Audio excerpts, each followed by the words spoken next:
ॐ भूर्भुवः स्वः तत्सवितुर्वरेण्यं भर्गो देवस्य धीमहि धियो यो नः प्रचोदयात्। जय श्री राम मेरे सनातनी बंधुओं।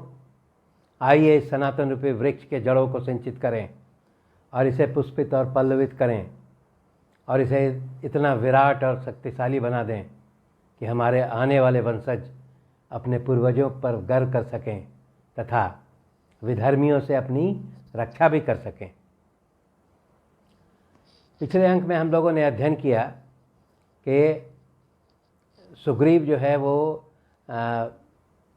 विनत नाम के एक वानर सेनापति के अधीन लगभग 1,00,000 वानरों के साथ पूर्व दिशा की ओर सीता की खोज के लिए भेजते हैं। सुग्रीव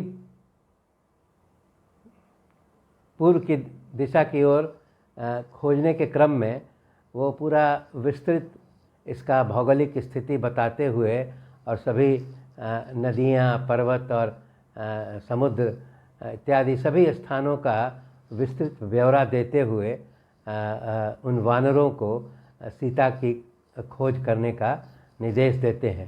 साथ ही वह यह भी निर्देश देते हैं कि 1 माह तक ये काम निश्चित रूप से करके और वापस लौट आने का ये प्रयास करेंगे, इस तरह का निर्देश देते हैं। इस अंक में हम लोग किष्किंधा कांड के 41वें सर्ग के बारे में अध्ययन करेंगे। इस सर्ग में सुग्रीव जो है वो दक्षिण दिशा की ओर वानरों को चयनित करके सीता की खोज के लिए भेजते हैं। दक्षिण दिशा की ओर जिन वानरों को, मुख्य वानरों को चयन किया जाता है वो इस प्रकार है। इसमें हैं अग्निपुत्र नील, कपिवर हनुमान जी, फिर ब्रह्मा जी के महाबली पुत्र जामवान, उसके बाद सुहोत्र, सरारी, सरगुल्म, गज, गवाक्ष, गवय, सुसेन प्रथम, वृषभ, मैंद, द्विविद, सुसेन द्वितीय, गंधमादन और अंगद। और इन सभी वानरों के साथ और अनेक वानर होते हैं और इन सबको बाली पुत्र अंगद के नेतृत्व में जो है दक्षिण की ओर जाने के लिए और सीता की खोज करने के लिए निर्देश देते हैं। इन सभी वानरों का नाम पढ़ने से ऐसा प्रतीत हो रहा है कि सुग्रीव को इस बात की आशंका रही होगी कि रावण जो है वो चूँकि उसका दक्षिण दिशा में ही लंका है, इसीलिए सीता जो है वो दक्षिण दिशा में ही उनके मिलने की संभावना थी। इसलिए सभी महत्वपूर्ण वानर सैनिकों को दक्षिण दिशा की ओर भेजा जाता है।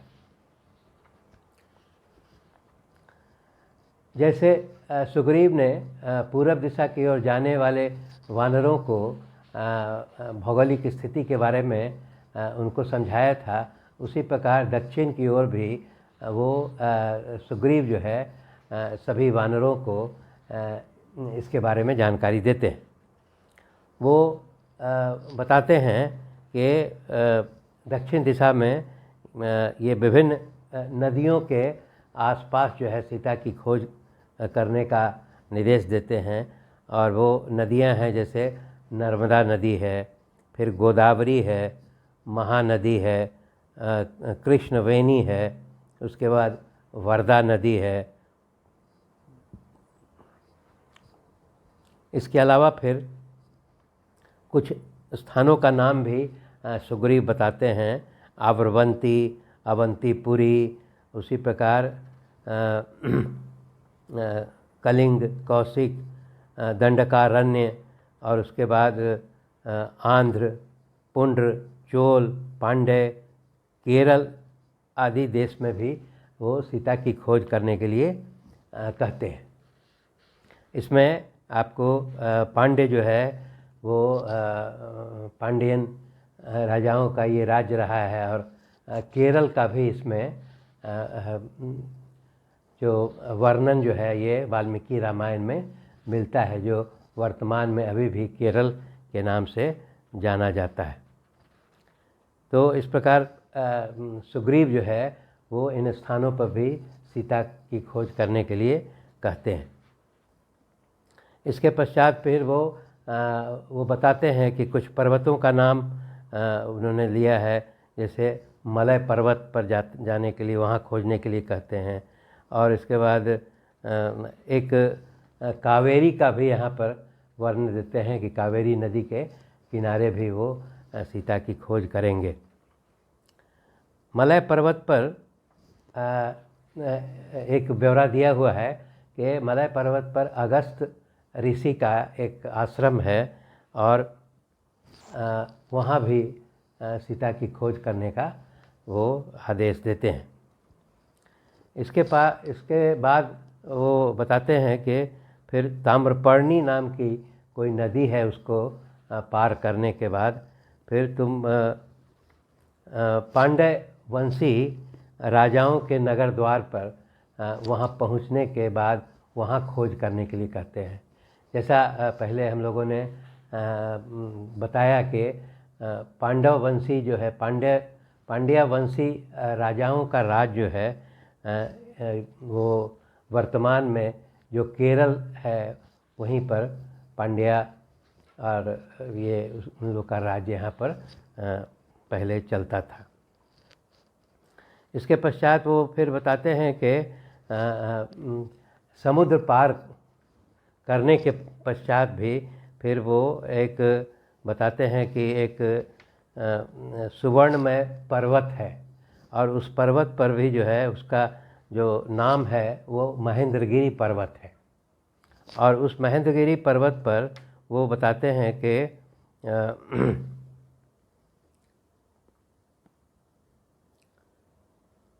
वो बहुत खूबसूरत है और वहाँ पर महर्षि अगस्त का वहाँ भी एक आश्रम है। यहाँ पर एक चीज़ जानकारी की बात ये है कि अगस्त ऋषि का जो ब्यौरा है वो उनका आश्रम जो है वो 3 स्थानों पर मिलने के बारे में इस वाल्मीकि रामायण में बताया गया है। और ये संभव भी है कि उन ऋषि का जो है वो 3 आश्रम रहा होगा अगस्त ऋषि का। तो उस महेंद्र पर्वत पर भी जो है वो अगस्त ऋषि का आश्रम है, वहाँ भी सीता की खोज करने का वो आदेश देते हैं। इसके पश्चात वो बताते हैं कि समुद्र के जब उस पार तुम जाओगे तो वहाँ पर एक द्वीप है जिसका वो विस्तार बताते हैं कि वो लगभग 100 योजन उसका विस्तार है, मतलब लंबाई चौड़ाई है। और उस स्थान का नाम वो बताते हैं कि यही लंका है जो राक्षस राज रावण का वो वहाँ निवास स्थान है। वहाँ बताते हैं कि उस लंका में भी उसका वो सीता की खोज करने का आदेश देते हैं। इसके बाद वो फिर लंका के बाद भी वो खोजने के लिए कहते हैं कि जब वो लंका पार करने के बाद फिर समुद्र पार करने के बाद एक पुष्पितक नामक का पर्वत मिलेगा, इसका वो जानकारी देते हैं। और वो पर्वत जो है वो स्वर्णमय शिखर उसका है और उसको उस पर्वत को लांघने के बाद फिर वो बताते हैं कि एक सूर्यवान नाम का पर्वत है और सूर्यवान नाम का पर्वत के बाद फिर एक वैद्युत नाम का पर्वत है। वो इन स्थानों पर भी सीता की खोज करने का आदेश देते हैं। इसके पश्चात फिर कुछ और पर्वतों का नाम सुग्रीव बताते हैं, जिसमें कुंजर नाम का पर्वत है। वो वहाँ भी बताते हैं, कुंजर पर्वत पर भी महर्षि अगस्त्य का एक आश्रम है और वहाँ भी सीता का खोज करने का सुग्रीव जो है वो आदेश देते हैं।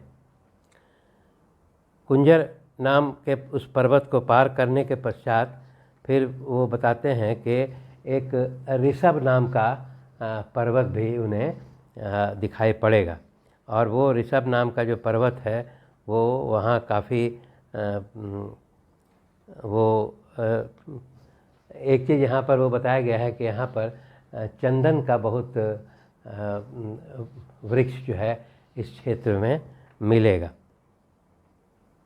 उसके बाद वो ऋषभ पर्वत जो है वो सुग्रीव बताते हैं ये कि दक्षिणी क्षेत्र का जो है ये अंतिम इलाका है, और उसके आगे फिर जो है वो बताते हैं कि इसमें वो दक्षिणी क्षेत्र जो है वो पितृलोक है, और वहाँ पर वो सलाह देते हैं कि उसके आगे ये जो है वानरों का जाना वहाँ संभव नहीं है, और यह यमराज की भूमि है और यहाँ जाना कष्टप्रद है।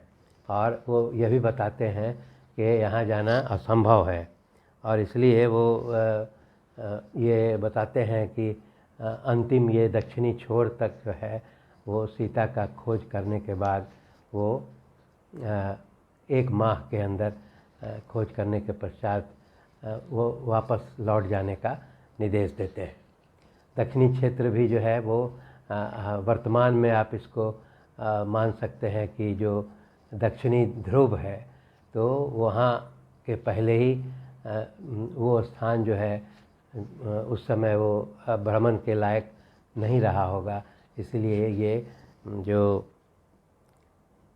ऋषभ नाम का पर्वत है और वो ये अंतिम दक्षिणी छोर तक ये सुग्रीव जो है वो सीता की खोज करने का आदेश देते हैं।